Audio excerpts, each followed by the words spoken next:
Hi everyone, it's Irma here, and in this video I will walk you through the element controls.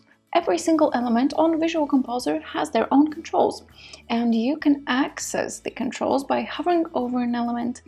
So there are row controls, and they are in the color blue. Column controls show up yellow, and element controls are in green. Once you hover over the particular element control, you can see that it also displays a border around the element area, which is really helpful if you are creating a complex layout. It also opens a drop-down of quick options. The controls also display a hierarchy. As you can see here, I have an image added into a column that's into a row. It's sort of like breadcrumbs. Now let's talk more about the drop-down options for each control. Row controls, as well as the others, allow you to move the element by clicking on Move Element and dragging it to the desired spot.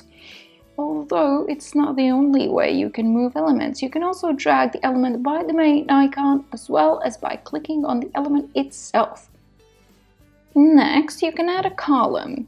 Clicking on Edit will open the Element Edit window. The same with the row layout and design options. Those let you access them quicker.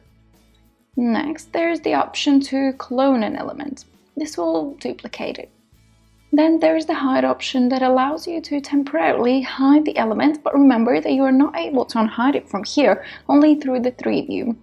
The last option is to remove the element altogether.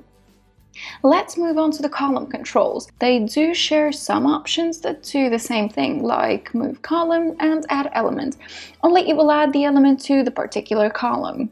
Edit and design options will open the window, but clone will duplicate the column into the parent row. An option available for columns is the paste option. If you have an element copied, you can paste by clicking here. And then, of course, the remove. The only difference for the element controls is the option to copy, and as you remember, you can paste the element into a column using the column controls.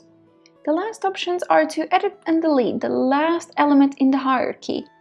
That's it for the very useful element control options. Thank you for watching everyone, and enjoy!